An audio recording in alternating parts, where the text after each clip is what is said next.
saya Nadira Nidaulia dari kelas 11 IPA 1 nomor absen 31. Hari ini saya akan menjelaskan dampak kolonialisme dan imperialisme Belanda di Indonesia.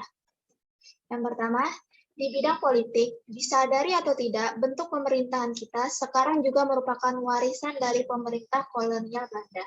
Zaman dahulu, sistem kepemimpinan kita bersifat pamong praja, jabatan yang sifatnya turun-temurun dan upetinya didapat dari rakyat. Artinya, kalau kamu baru saja menjadi penguasa, kalau kamu keturunan raja.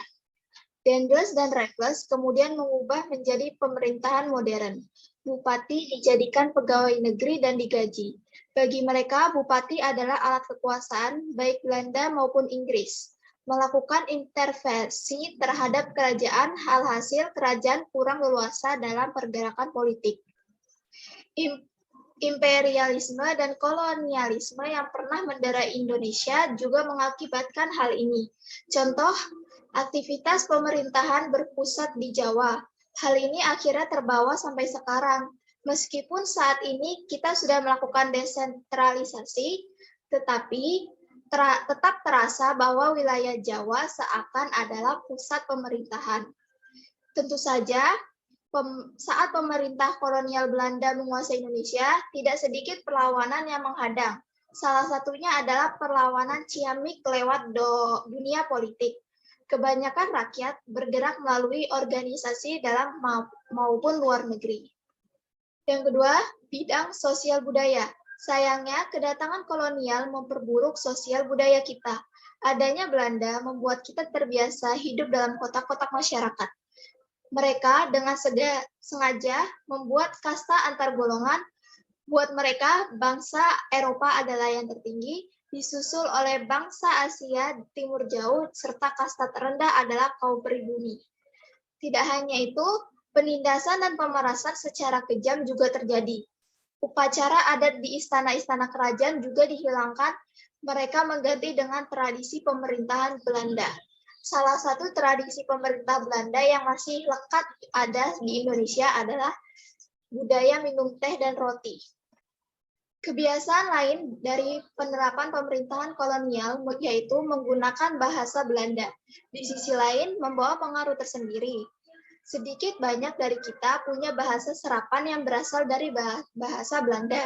Contohnya yang pertama, kantor yang berasal dari kata kantor, dan koran yang berasal dari kata krans.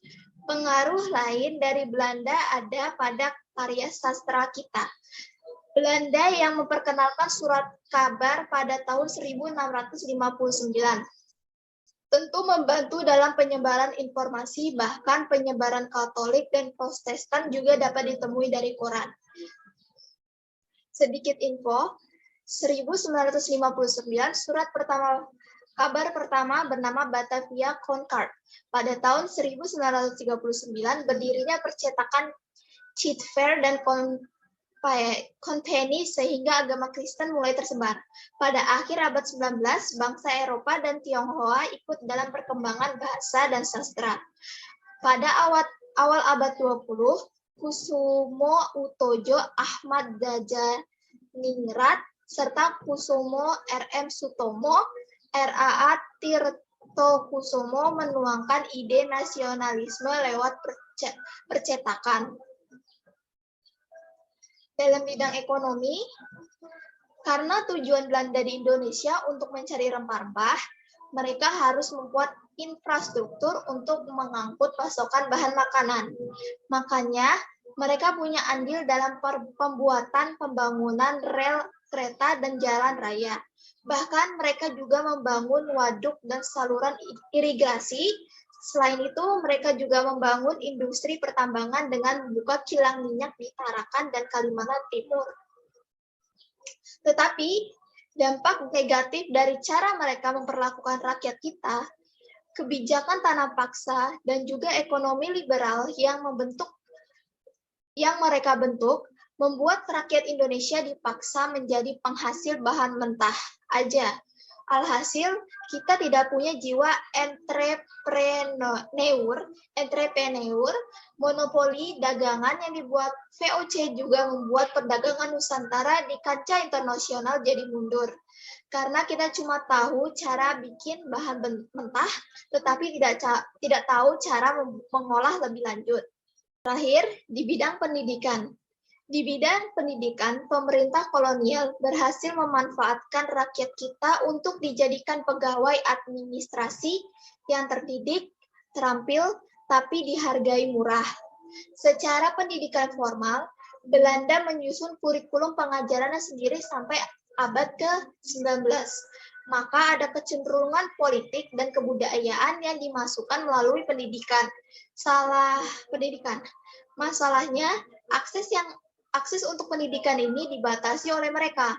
Belanda lagi-lagi membuat sekat dan kasta karena mereka takut rakyat kita terlalu pintar. Kita bisa bersatu untuk menggulingkan kekuasaan mereka. Makanya hanya orang-orang berada yang bisa masuk, seperti keturunan raja, bangsawan, dan pengusaha kaya. Lama-kelamaan, hal ini membuat sebagian kalangan menjadi geram. Alhasil, mulai bermunculan akademis yang mementingkan pendidikan di Indonesia. Mulai dari berdirinya Budi Utomo, masuknya pendidikan berbasis agama seperti Muhammadiyah, dan tentu saja lewat bapak pendidikan kita, Ki Hajar Dewantoro. Sedikit info, sekolah zaman Belanda akhir abad 19 yang pertama tingkat rendah, contohnya adalah di SD orang Eropa, contohnya adalah ELS, yaitu Europees Lagere School. Sedangkan SD pribumi itu adalah Hollands Indian School. Di tingkat menengah, sekolah menengah pertama, contohnya adalah Meer Uitgerecht Lagere School, dan seterusnya. Tingkat tinggi juga ada, dan juga pendidikan dari Indonesia yang paling terkenal adalah Budi Utomo, Muhammadiyah, dan Perguruan Nasional Taman Siswa. Sekian dari saya, terima kasih. Wassalamualaikum warahmatullahi wabarakatuh.